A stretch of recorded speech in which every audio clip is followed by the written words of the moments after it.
I folded my sweater slowly, smoothing the sleeves like I used to do with my son's school uniform when he was a boy. The guest room, my room they once said, was always a bit chilly, tucked near the garage, barely big enough for my single bed and a small dresser. But it was quiet. And after my husband died, quiet became a luxury I learned to cherish. David and Erica never said I had to live with them. But when my knees started locking up and climbing the stairs in my apartment became a risk, David had insisted. Just stay with us, Mom. You raised me, now let me look after you. I'd smiled through my tears. That invitation meant everything. I sold my place and used the leftover money to pay off a chunk of their mortgage. No one asked me to. I just wanted to be helpful. That was 2 years ago. Now I mostly stayed out of the way. I cooked. I folded laundry. I picked up the grandkids from school when Erica was busy with her yoga classes. I knew every corner of this house, every creaky floorboard, every schedule. But somehow, I always felt temporary. Hey, Mom, David said that morning, his voice too casual for what he was about to say. He didn't look up from his tablet. We need to talk. I sat down, placing my folded shirt on my lap. Sure, sweetheart. Everything okay? It's just, Erica and I have been thinking. Since I'm working from home full-time now, we need a proper office. I nodded slowly, trying to understand. He continued. And your room is the only space that really works for it. It has the most light, least noise from the street. It's perfect. My fingers tightened around the fabric in my lap. So, where would I go? He didn't hesitate. We've found a lovely senior care place nearby. It's got great reviews. Just a temporary arrangement, you know? Until we renovate. Then we'll figure something out. A cold silence sat between us. Erica peeked around the kitchen door, but didn't come in. She looked relieved I didn't raise my voice. But this is my home too, I said softly. David exhaled like I was making it difficult. It's not like that. You know we love you. But we need this. It's just the best solution for everyone. Everyone, I thought. Except me. That evening, I packed quietly. David had already made the arrangements. The facility would be ready for me that Friday. I overheard him on the phone with the movers. No one asked if I wanted to go. It had been decided. As I packed the small stack of books and photo frames I'd brought into this house, I paused on one photo in particular. David at age 10, wearing his father's too big fishing hat, holding up a tiny trout like it was the catch of the century. His eyes were bright, proud, looking directly into mine. That little boy had once said, "I'll never let you grow old alone, Mama." I placed the photo gently into my bag. Friday came like a slow storm. Erica didn't help me carry anything. She busied herself packing lunches for the kids. David pulled into the driveway but didn't step out of the car. The trunk was open. He barely looked at me as I approached. "You okay?" he asked as I settled in beside him. I nodded, hands clasped tightly on my lap. We didn't talk on the ride there. The radio played soft jazz, but the silence between us was louder. When we arrived, he didn't even park. Just idled by the curb. "There you go," he said. "I'll call you next week, okay?" I stared at him, waiting, hoping for something more. An apology. A hug. Anything.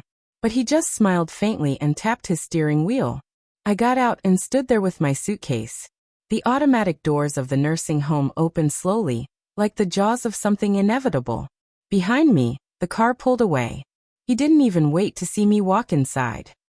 The room they gave me had a window that faced the parking lot. I sat on the edge of the bed that night, watching headlights come and go, wondering if David would even remember where he left me. I picked up my pen and wrote a single sentence in my journal. He didn't say goodbye when he dropped me off. Just a honk from the driveway. The room smelled like bleach and distant sadness. They'd given me a small single with white walls and a laminated dresser. A thin curtain divided my space from the empty second bed.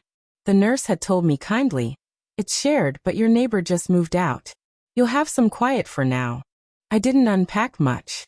Just a few clothes, a paperback novel I couldn't focus on, and the old photo of David in the fishing hat. I placed it on the nightstand next to the emergency call button. That night, the hum of fluorescent lights above me was the only sound. I lay there in the sterile silence, wondering how a life full of love, sacrifice, and motherhood could shrink into one room facing a parking lot. The next morning, I met Nancy. She walked in wearing fluffy pink slippers, a knitted robe 2 sizes too big, and an expression that said she'd seen the best and worst of people, and wasn't surprised by either anymore. "You the new exile?" she asked, glancing at my bags. I blinked, unsure how to respond. She chuckled and tapped her own chest. "Nancy Matthews. Exiled 3 years ago. My son said I'd thrive here. Haven't seen him in 14 months. Oh." I managed a weak smile. "Margaret." She came closer, peeking at my picture frame. "He yours?" I nodded. "David. My only. Let me guess, sweet kid, grew up respectful, then one day started using words like downsizing and transition." Her eyes twinkled with bitter amusement. A small laugh escaped me, surprising even myself. "He needed my room for a home office." Nancy made a sound in her throat. "Ah, the sacred home office. Saints be praised." We sat in silence for a moment, watching the nurses help a man with a walker across the hall. Then Nancy leaned over, her tone softer now. "Let me give you a tip, Margaret. You'll never get back what they took the moment they decided you were inconvenient. So start getting something else instead. Your self-worth." Her words settled inside me like a stone in still water. Later that week, I got a call from David. He didn't ask how I was. He didn't even ask if I liked the place. He just said, "Hope you're settling in. Eric is decorating the new office. Think it's gonna look great." I bit my lip. "That's nice," I said. "Do the kids miss me?" "Yeah, sure," he mumbled. "They're adjusting. Look, I gotta run. Work stuff." The line clicked off. I stared at the receiver for a long while, then reached for my journal. You can give someone your whole life, but you can't make them remember who you were before they needed you less. A week passed. I joined bingo games I didn't care about. Ate meals that tasted like soft disappointment.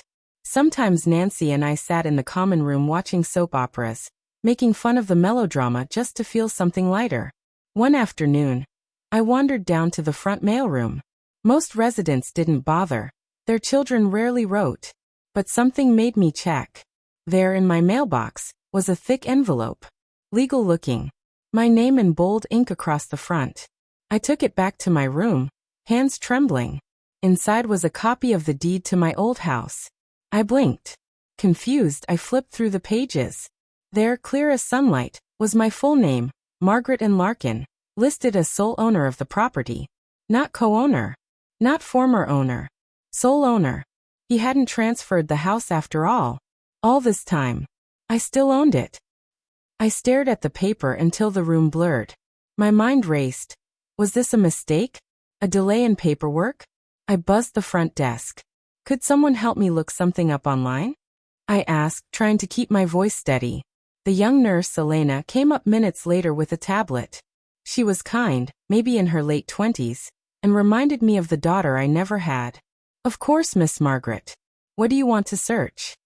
I told her everything, softly, carefully. She listened, eyes wide, then tapped away on the screen. A minute later she looked up. "Your name's still on the property registry. Fully. They never filed for change of ownership." I sat in silence, stunned. "You have every right to do what you want with it," Elena said gently. "If you need legal help, I can ask my cousin. He's a paralegal." My hands trembled in my lap. No, I didn't finish the sentence. Because I wasn't sure what I felt. Grief? Relief? Power? I had lost my room. But not my rights. That night, I stared at the parking lot again. But something felt different. Not warmer, exactly. But possible. I pulled out my journal. They took the bed. But not the floor beneath it. I closed it gently and turned out the light. For the first time since arriving at the nursing home, I woke with purpose. Not joy, not yet, but something stronger than despair. Resolve. I tucked the deed into a plastic folder and placed it in my bedside drawer. Then I pulled out my notebook and began making a list, each item scrawled with trembling but determined hands. Call Elena's cousin. Ask about deed rights. Look into property sale. Don't tell David. The last one I underlined twice. Elena arranged a video call with her cousin Mark. He was calm, patient, and didn't treat me like I was frail or confused. I liked that. Yes, Mrs. Larkin, he confirmed after scanning the documents. You still legally own the house. Your son doesn't have power of attorney unless you sign something, did you? No, I sat straighter. I didn't sign anything after moving in. He nodded. Then you can sell the property, rent it, refinance it, whatever you want. He can't stop you. The words echoed like thunder in my chest. Whatever you want. I'll help you connect with a realtor, Mark offered. No pressure. You're in charge here. I smiled. For the first time in weeks, it reached my eyes. Nancy found me humming the next morning as I tied a scarf around my neck. Well, don't you look like someone planning a prison break, she teased. Something like that, I replied. She narrowed her eyes, then smirked. Don't tell me you're plotting revenge. I hesitated. Not revenge. Just reclaiming my dignity. Nancy lifted her coffee cup. To dignity then. May it return faster than the kids who forgot us. We clinked invisible glasses across the table. Within days, a realtor named Jordan Myers contacted me through Mark. He'd sold homes for seniors before and spoke to me gently but with respect. We can list it discreetly, he said. Just enough exposure to attract buyers. Would you like to see current market value? I nodded. He turned the screen so I could see the numbers. I gasped.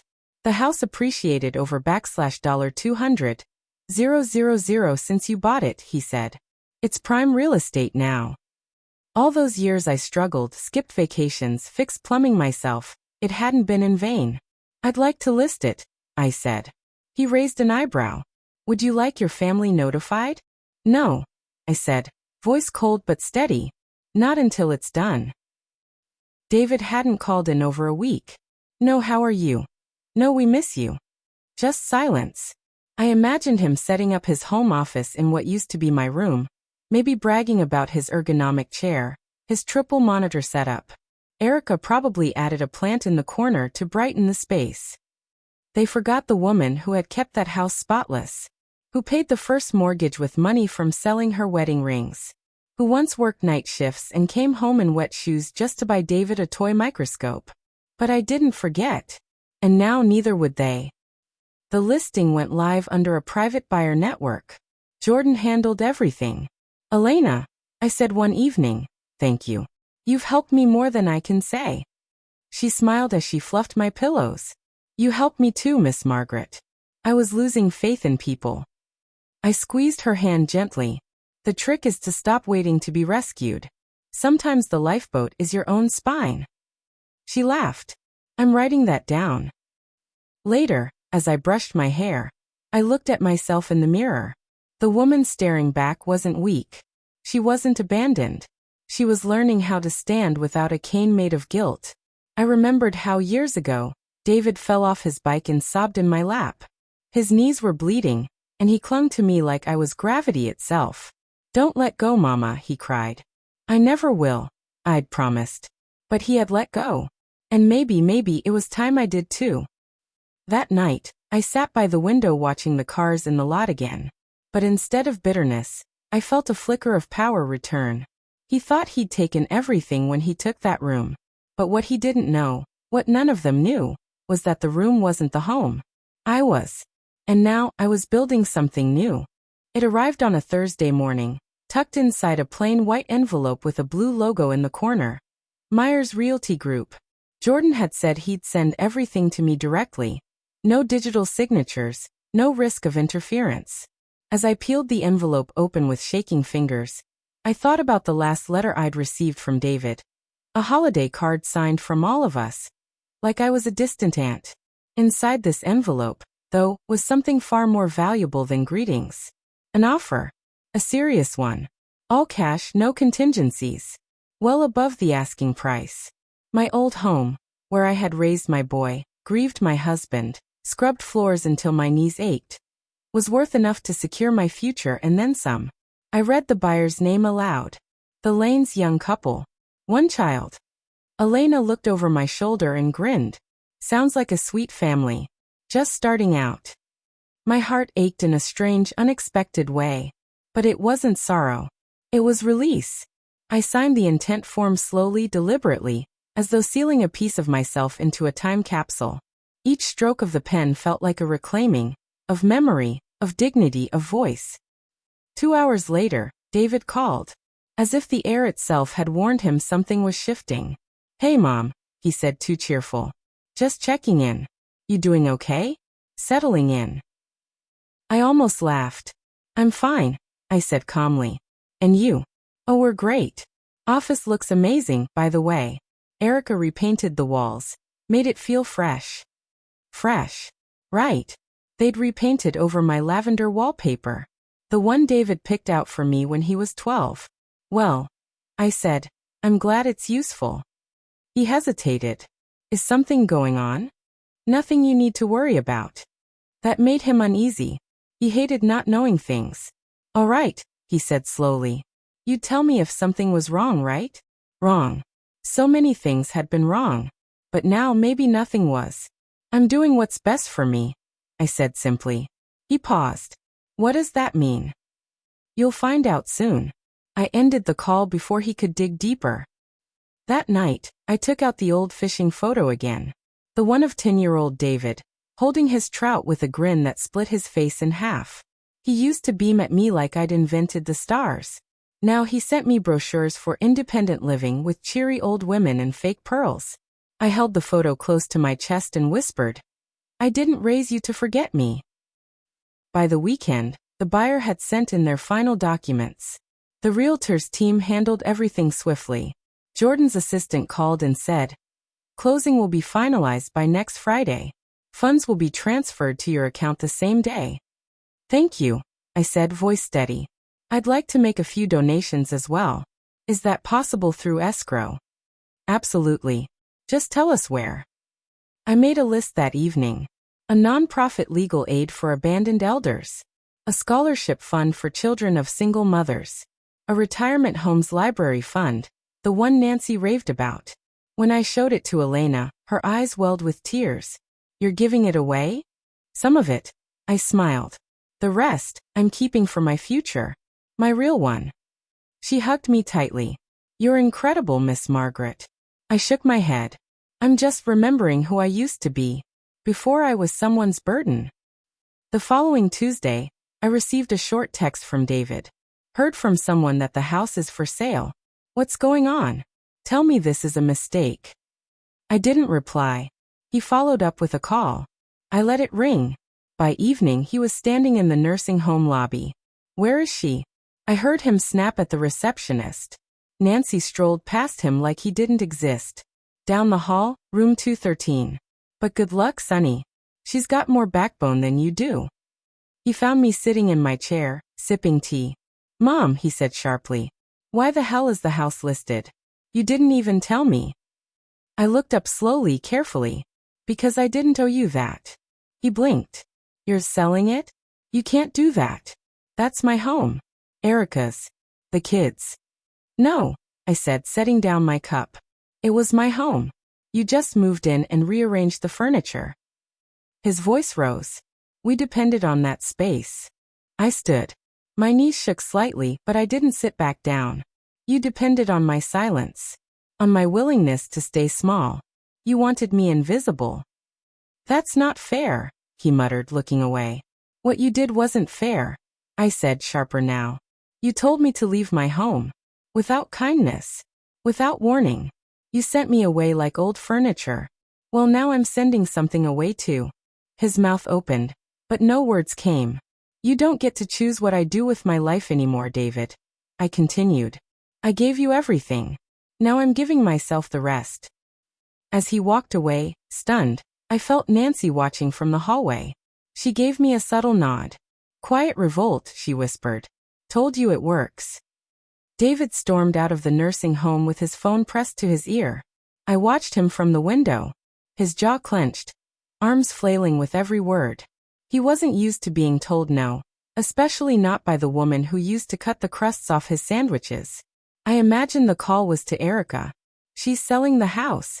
She actually went behind our backs." Pause. "No, I don't know if it's legal. She's old, but she's not stupid. Another pause. Don't patronize me, Erica. You told me to move her out. I closed the curtain before I could hear more. The next morning he came back. Not alone. He brought Erica, dressed in a sharp blazer, and heels too tall for sincerity. Her arms were folded so tightly I could see her acrylic nails digging into her palms. They didn't greet me. Didn't ask how I was. They marched into my room like clients to a customer service desk. You can't do this, Erica said flatly, as if it were law. David added. We already moved into the house fully. I built my office. The kids. Did you sign anything transferring the title? I interrupted. They froze. No, David admitted, voice smaller. Then you moved into my home and evicted me from it. Without legal rights. Without a conversation. Without an ounce of decency. Erica stepped forward, fake concern dripping from her voice. We didn't evict you. We just made a decision that worked for the family. Worked for you, I corrected. Not for the woman who paid every mortgage installment for 25 years. David exhaled loudly. Mom, don't do this.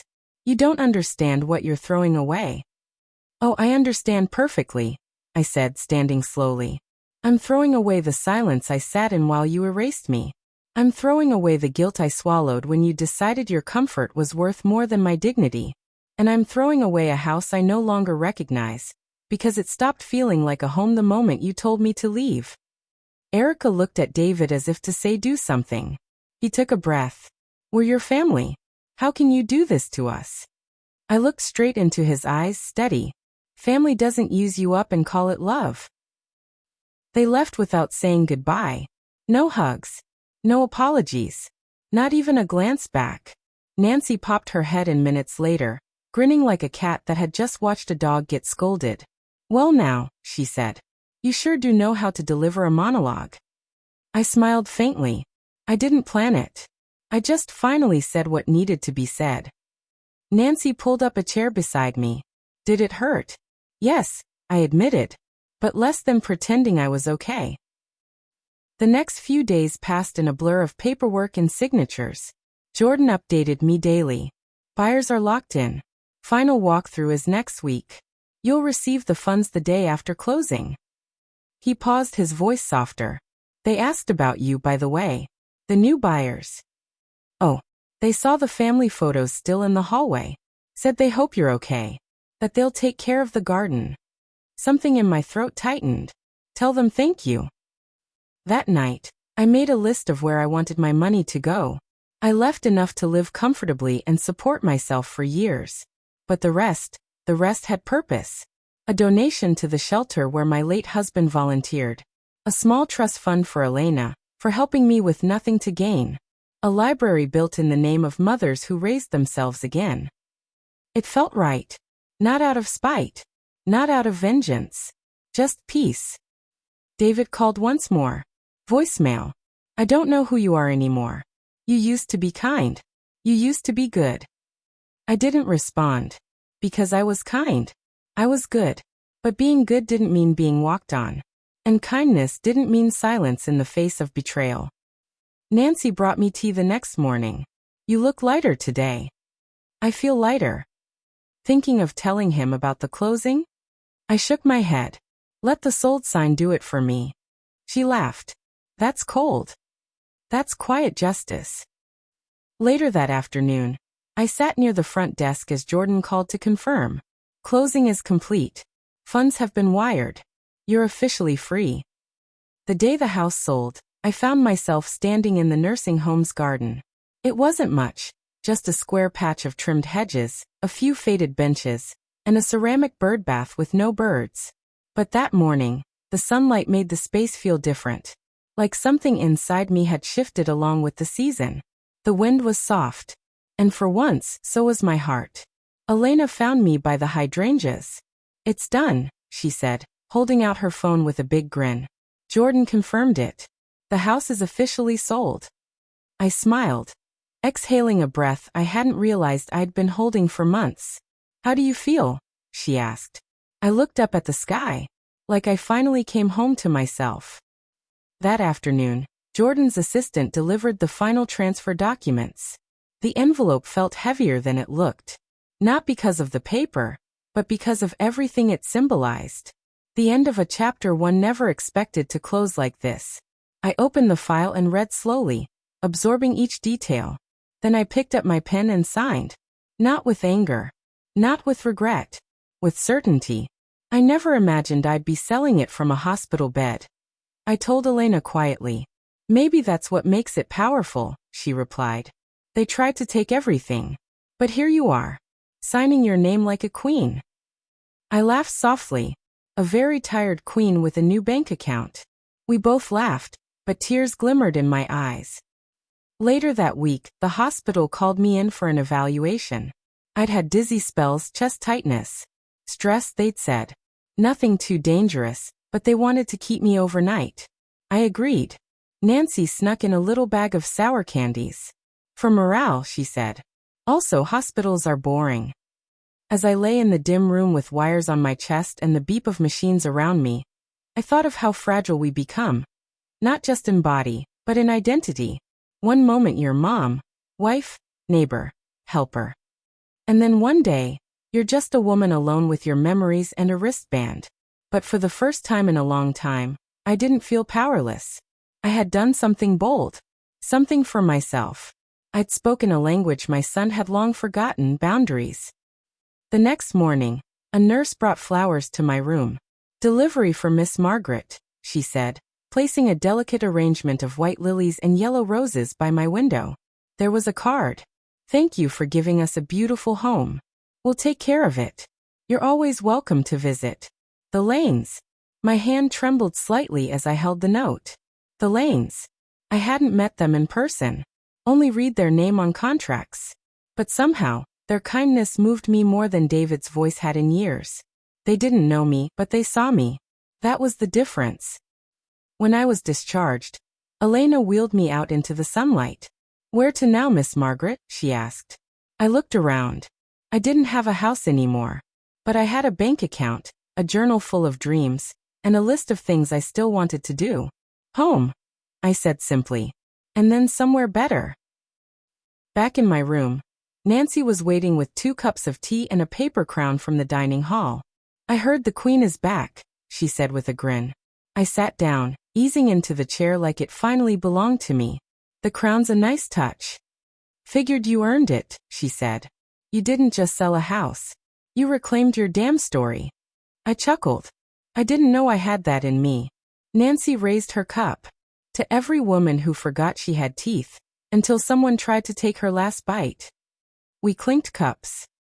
Later, I made my final donations.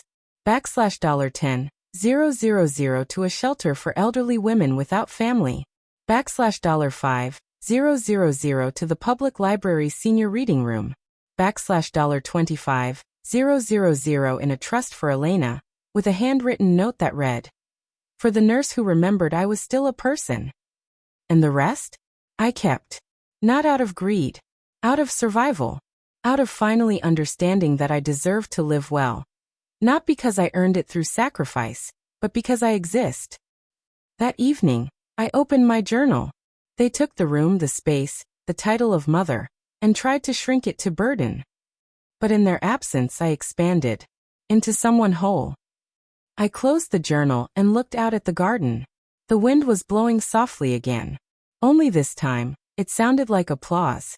3 weeks later, I wheeled my suitcase into a sunlit apartment with pale yellow curtains, and the faint scent of lavender in the air. My own apartment. Not a guest room. Not a facility wing. Mine. Small but beautiful. 1 bedroom, a balcony, and wide windows that let in morning light. It was inside a community built for independent living. Quiet, secure, full of women and men like me who had lived many lives and were ready to live one more. The key in my hand felt like freedom. The manager, Ruth, smiled warmly as she handed me the welcome packet. Anything you need, just ask. And Miss Margaret, we're so glad you're here. I nodded, my throat tight. I'm glad to. The first night, I stood on my balcony in an oversized cardigan, watching the streetlights blink on. I made a cup of chamomile tea and didn't rush to drink it. I put on music, my music, and danced slowly in the living room with no one watching. No one to hurry me. No one to silence me. I passed the mirror and caught a glimpse of myself. Not frail. Not forgotten. Free. That week, I joined a storytelling circle in the community hall. I was nervous at first, but when my turn came, I stood tall. I'm Margaret, I said. Mother. Widow. Writer of things I never thought I'd say out loud. People laughed gently, warmly. I told them parts of my story, not all of it. Just enough. Enough for them to nod in recognition. Pain recognizes pain, and healing recognizes courage. Afterward, a woman named Gladys touched my hand. You made me want to open my curtains again. That was the first time I cried in this new place. Not from sorrow. From recognition. David called again a week later. I didn't answer. He sent a long guilt-laced message. Mom. I don't know what to say anymore. The kids ask about you. I know I messed up, but can't we start over? Erica says we were just trying to make things work. It wasn't meant to hurt you.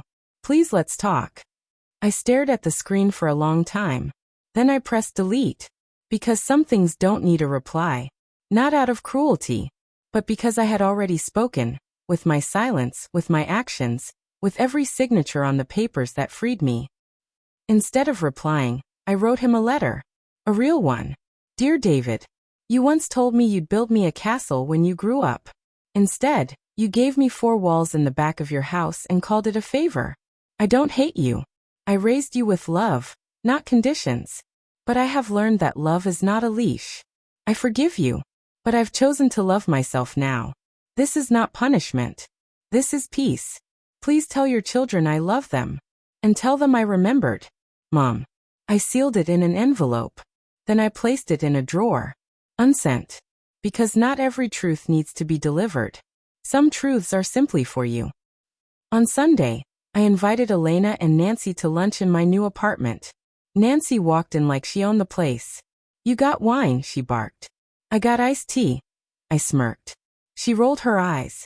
Old women are no fun. Elena brought flowers. This place is so you, Miss Margaret. I think I finally know what that means, I said. Over sandwiches and laughter, we talked about nothing, books, music, gossip from the home. But under all of it, we shared something bigger. Proof that you can start again.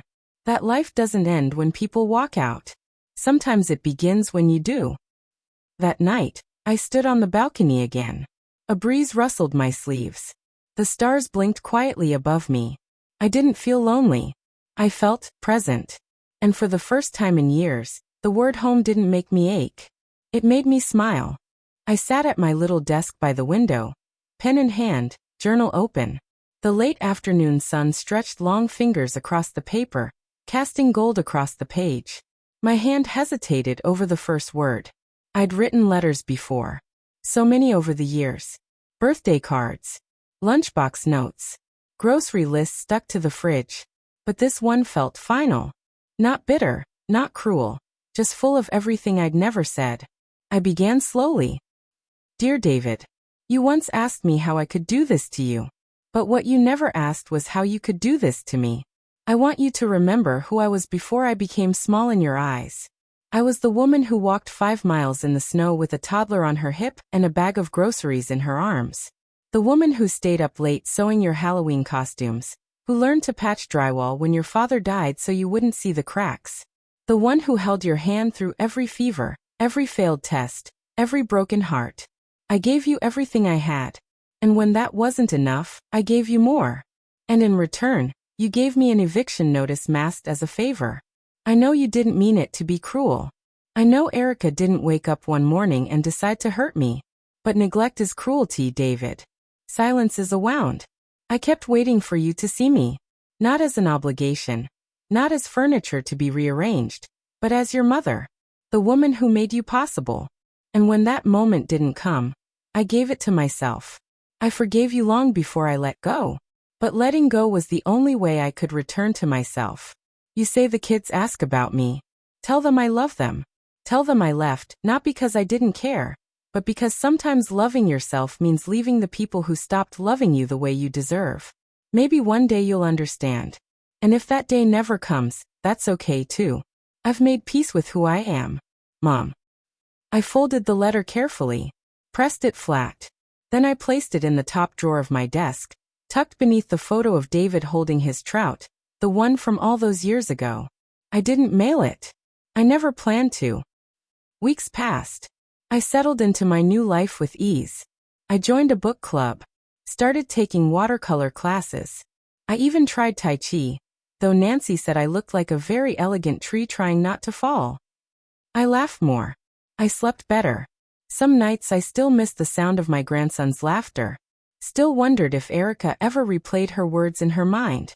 Still hoped, maybe, that David would one day understand the gift I'd given him when I left. Not the money, the lesson. But I didn't cling to that hope. I had let go. One morning, as I swept the balcony, Ruth stopped by with a clipboard. "Margaret," she said, smiling, "we got a letter for you downstairs." A letter? She handed it to me. No return address. Just my name in familiar, slanted handwriting. David's. Inside was a single card. No long apology. No tears. Just 5 words. I finally get it now. I sat down, the broom leaning against the railing. I didn't cry. I just placed the card beside the unsent letter in my drawer. Let it rest there. Let it live quietly.